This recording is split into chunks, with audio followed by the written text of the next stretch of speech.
ይስመኛል ያሻሸኛል እኔ በስሜት ልሙት ወይ ትላለች እህታችን። በንዴት ምክንያት ማለት ነው አልጋ ላይ ሊፈጠር በሚችሉ ነገሮች አሁኑኑ ማስጠንቀቂያ ያሰጣሉ።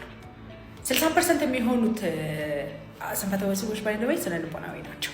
ጭንቀት፣ ንዴት፣ ድካም የሚፈጥራቸው ነገሮች ናቸው። ስለዚህ በንዴታችሁ በየሆኑ ነገሮች ሊፈጠር የሚችሉ ነገሮች ሊኖሩ ይችላሉ። እነሱን ችላ በሉት እሺ። ንዴታችሁ ሲያልፍ የሚረጋጋ ነገር ይሆናል። ሚስቶችም ደግሞ የአርሴናል ተቃዋሚ የሆነ አይነት ባሎች ካሎቻችሁ እንግዲህ አልጋ ላይ ትንሽ ችግር ቢፈጠርባቸው እንዳትወቅሳቸው እሺ። ስነ ልቦናዊ የሆኑ የስንፈተ ወሲብ ነገሮች ሊያጋጥሟችሁ ይችላል። ስለዚህ ለራሳችሁ ጤና ስትሉ እንደ ሐኪምነቴ እስካሁን ድረስ ፍሬያችሁ ላይ ያደረሳችሁት ጉዳት በቂ ነው። አሁን ደግሞ በጭንቀታችሁ ምክንያት ሌላ ጣጣ ውስጥ እንዳትገቡ። ስነ ልቦናዊ የሆኑ ስንፈተ ወሲቦች 60% የሚይዙ ናቸው። በጣም ኮመን የሆኑ ነገሮች ናቸው። በጣም ደግሞ ብዙ ሰዎችን አፌክት የሚያደርጉ ነገሮች ናቸው። በስራ ስትረስ፣ በንዴት፣ በድካም የሚፈጠሩ ነገሮች ናቸው። እነሱ ጊዜን ይመርጣሉ፣ ሁኔታን ይመርጣሉ፣ ሴትን ይመርጣሉ ማለት ነው።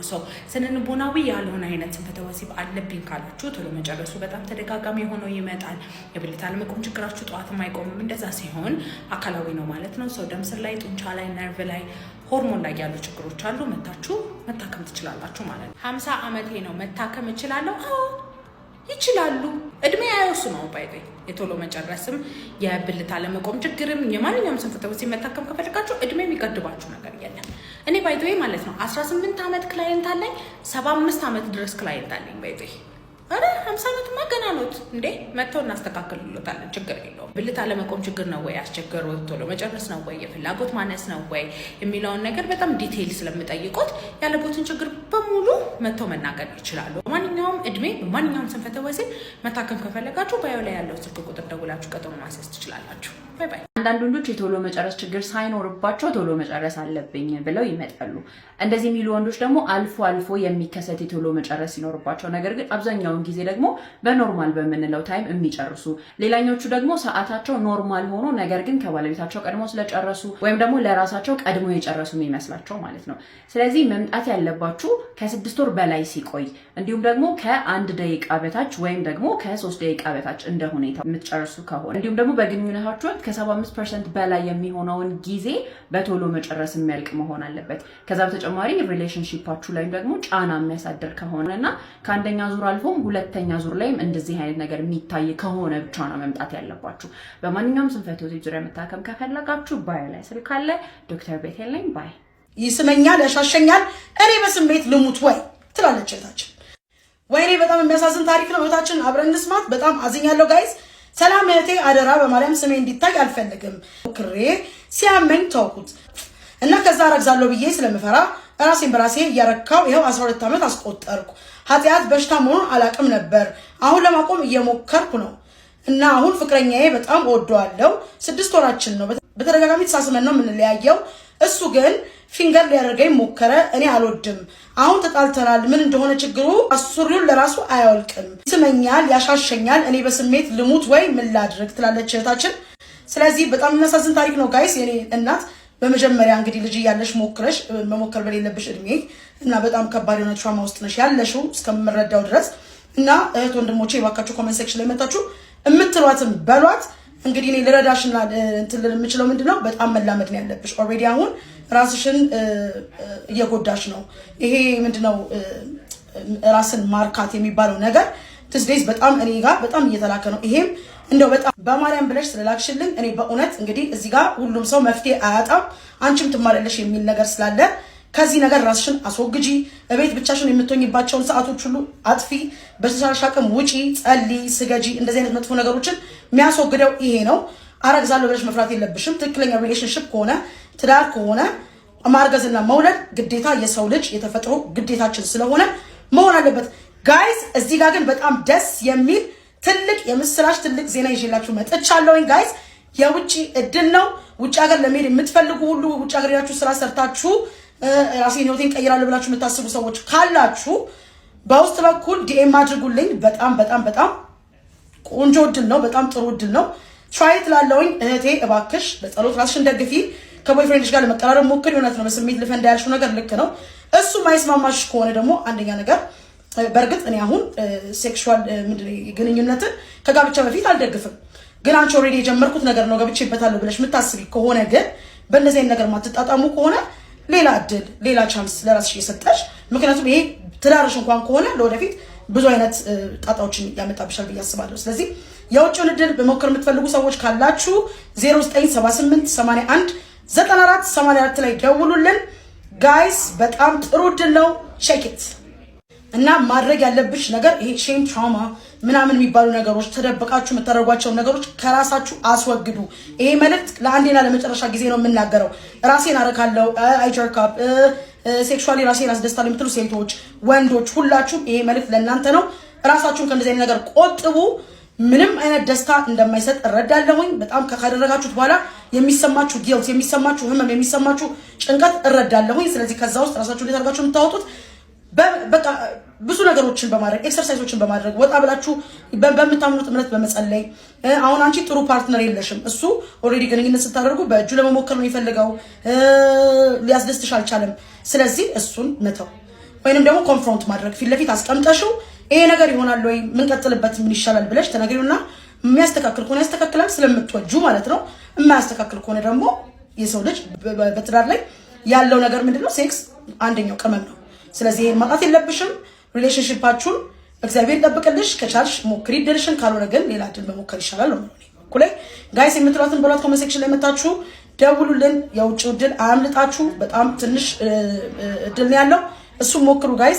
ሴት ልጅ ፍቅረኛዋን ለምን መናቅ ትጀምራለች የሚለውን እንመልከት። የመጀመሪያው ነገር አጎብዳጅ ወንድ መሆን ስትጀምር ከልብ ተወዳታለህ፣ ታፈቅራታለህ እና እሷን ላለማጣት የምትልህን ነገሮች በአጠቃላይ እሺ ማለት ስትጀምር ለአንተ ያላት ንቀት ከፍ እያለ ይመጣል። ምክንያቱም ዝቅተኛ በራስ መተማመን እንዳለ አመላካሽ ነው።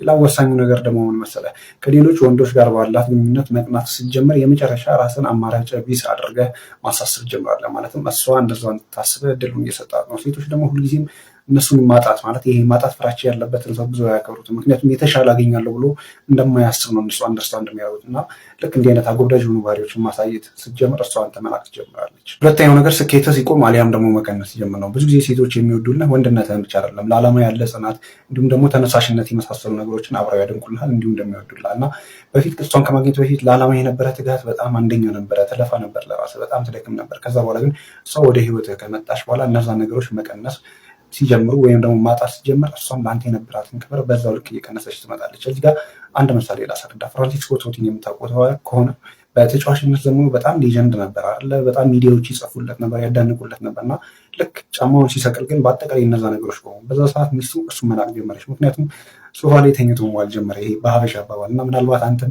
ስኬትህ ራስን የሚገርል ከሆነ እሷ እመነኝ ሙሉ ለሙሉ አንተን መናቅ ትጀምራለች። ሶስተኛው ነገር ፋይናንሻል ዲፔንደንት እሷ ላይ መሆን ስትጀምር ነው። አይበለው እና ነገሮች ባይሳኩልና ቢጠሙበት በድንገት እሷ ላይ ግን ፋይናንሻል ዲፔንደንት መሆን ስትጀምር እሷ አንተን መናቅ ትጀምራለች። ምክንያቱም ሴት ልጅ እሷን የምታስተዳድረውን ወንድ ወይም ደግሞ በእሷ ላይ የሚመካም ወንድ እንደ አሳዳጊ የማየት እንትን አላት። ማለት ልክ እንደ ልጅ ትቆጥራለች እሷን ደግሞ ራሷ እንደ አሳዳጊ ታያለች። ሁሌም ደግሞ አሳዳጊ እንዴት ነው ያሳደገውን ነገር አንደርማይንድ ያደርጋል፣ ይንቃል። ስለዚህ እሷ እንዳትነቀ ከፈለግ ፋይናንሻል ዲፔንደንት መቼም እንዳትሆን። አራተኛው ነገር የራስህን ደስታ ለእሷ ብለህ መስዋዕት ማድረግ ስትጀምር ነው። ብዙ ጊዜ ወንዶች የሚሏቸው ነገሮች አሉ።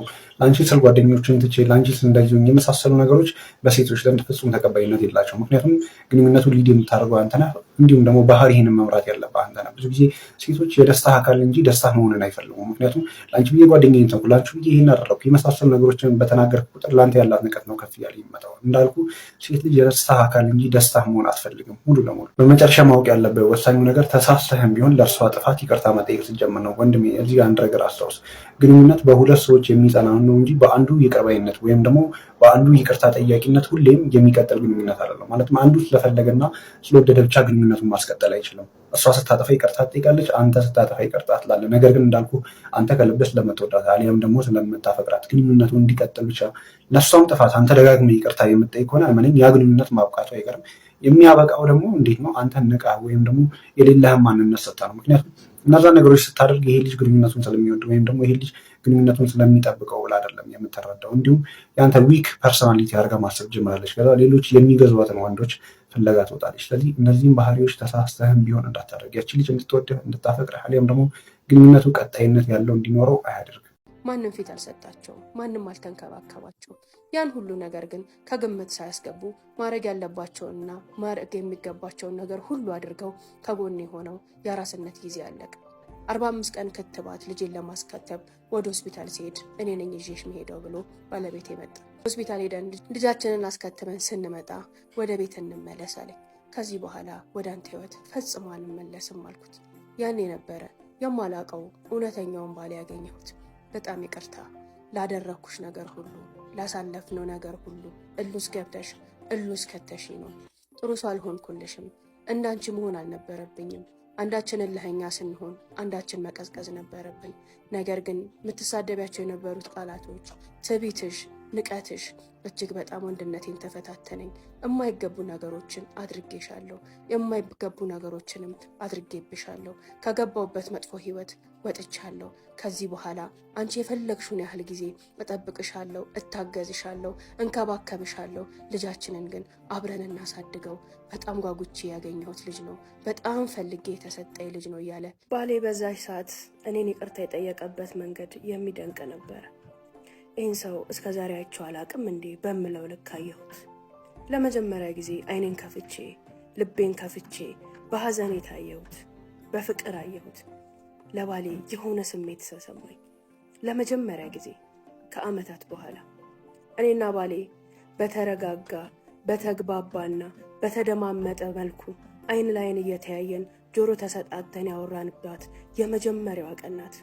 ያቺም ቀን ውድ ቀን ነበረች። እሱ በትክክል የልቡን መሰበር የውስጡን ማዘን ለኔ ያለውን ፍቅርና ለኔ ያለውን ፍላጎት ላደረገውም ነገር ምን ያህል እንደተጸጸተ ከአንደበቱ ያወጣቸው ቃላቶች ከልቡ ስለነበሩ ልቤ ላይ ደረሱ። ላቅፈው ፈለግኩኝ፣ ማድረግ ግን አልቻልኩ። በዛ ሰዓት ግን የተሰማኝ ስሜት ላቅፈው ልስመው የሚያደርገኝ ነበር። መለስ አልኩኝና ጥያቄን ጠየቅኩት። የቃላት ቁስለታችንን፣ አለመግባባታችንን፣ አለመዋደዳችንን አርመን ልንሄድ እንችላለን። ወደ ኋላ አድርገን እንደ አዲስ ልንጀምር እንችላለን። ነገር ግን እኔ ስለ ሴክስ ያለኝ አመለካከት እንዴት ልንቀይረው እንችላለን? አሁን ድረስ ስለዚህ ጉዳይ ሳስብ በጣም ነው የምፈራው። ሰውነቴ ይርበተበታል፣ ውስጤ ይደነግጣል። ፈጽሞ ስለዚህ ጉዳይ ጥሩ ስሜት የለኝም። ባልና ሚስት ከሆነን ደግሞ በግንኙነታችን ልንግባባ ግድ ይለናል። ካልሆነ እንዴት ባልና ሚስት መሆን እንችላለን? አንተስ ይህንን አልታገስ ብለህ አይደል እንዴ ያን ሁሉ በደልና ያን ሁሉ ችግር ያደረስክብኝ አልኩት። አውቃለሁ፣ በጣም ይቅርታ። ለዚህም ነገር ወደ ሕክምና ባለሙያዎች ወስድሻለሁ።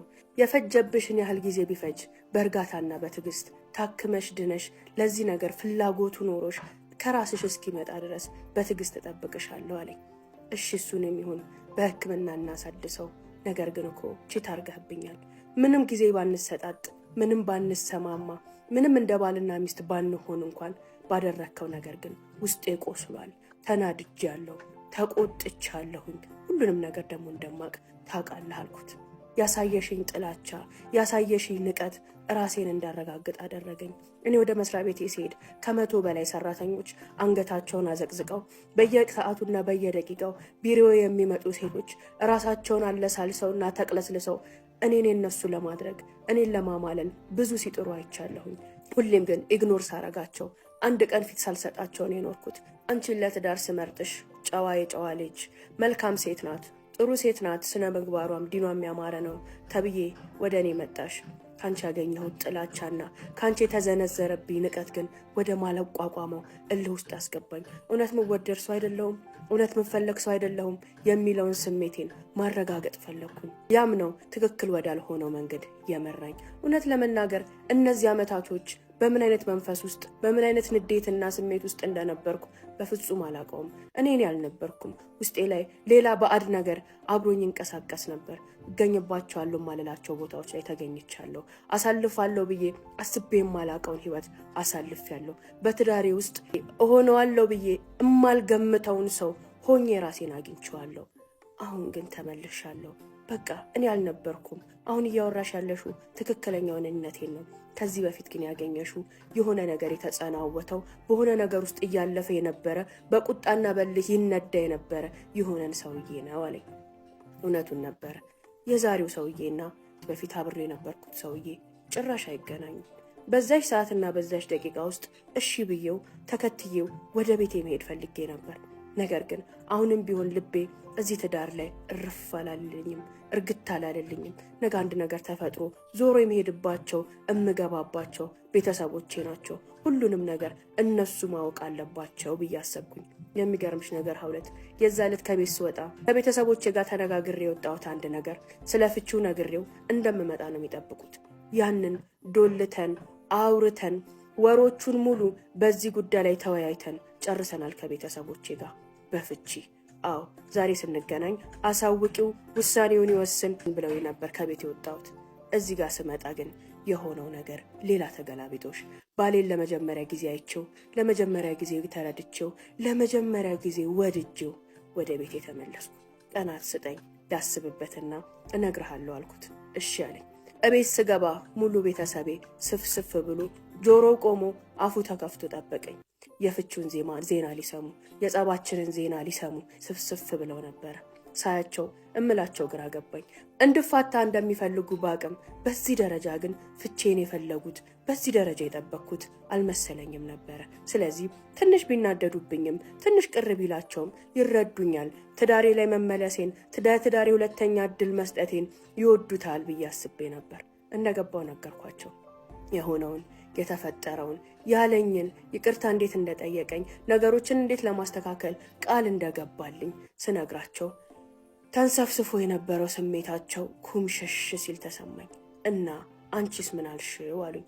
ከቤተሰቤ ጋር ልማከር፣ 1 ሳምንት ስጠኝ ላስብበት ብዬዋለሁ ስላቸው ሁሉም አጉረመረመ። በፍጹም አይሆንም፣ በፍጹም ከዚህ ሰው ጋር አትኖሪም፣ በፍጹም እያሉ ውሳኔ ቁርጥና ቁርጥ እንዲሆን ከፍቺ ውጪ ከዚህ ሰው ጋር መኖር ምንም ምርጫ የሌለው አማራጭ እንደሆነ አሳሰቡኝ። አንቺ ቆንጆ ነሽ፣ አሁን ምን እንደምትመሲ አታዩም? ብርቱካን ነው የምትመሲው።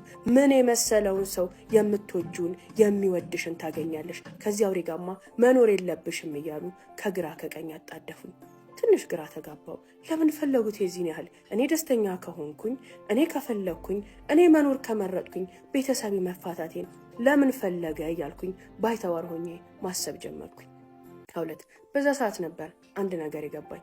እየዋልን እያደርን ነገሩን ሳጤ ነው የሚገርምሽ ከፍቺ በኋላ የሚደርሰኝን ገንዘብ ምን ያህል ንብረት ሊኖረኝ እንደሚችል ከሱ ምን ማግኘት እንደምችል ሂሳብ ሰርተው አጢነው አጥንተው ለቤተሰቤ ደግሞ ምን ያህል ኢንቨስት ባረግላቸው ህይወታቸውና ስራቸው ሊሻሻል እንደሚችል ፕላን አድርገው ተቀምጠው ነበር። እያንዳንዱ ቀናቶች ላይ ለእኔ ስለ ጉዳቴ ስለ ፍቼ ሲያወሩኝ፣ እነሱ ግን ስለሚያገኙት ጥቅማ ጥቅምና እኔም አፍሼው ስለምወጣው ሀብት ነበረ ሲያስቡ ሲጨነቁ የነበሩት። በዛም እኔ አልፋታም ህይወቴን ልሞክረው ስላቸው ማንም ደስተኛ አልሆነም። ከኔ ህይወት ከኔ ትዳር በላይ የማገኘው ሀብት አግኝቼም ደግሞ ለነሱ የማካፍለው ሀብት ይበልጥ አጓጓቸው። እኔ ግን እያዋልኩ እያደርኩ ስመጣ እየናፈቀኝ መጣ። ቤት የመመለስ ስሜት በጣም እየተሰማኝ መጣ። አንድ የገባኝ ነገር ሴት ልጅ ከእናቷ ቤት ከወጣች ካገባች ቤቷን መምራት ከጀመረች በኋላ ለእናቷ ቤት እንግዳ ናት። እኔም ያ እንግድነት ነበር የሚሰማኝ።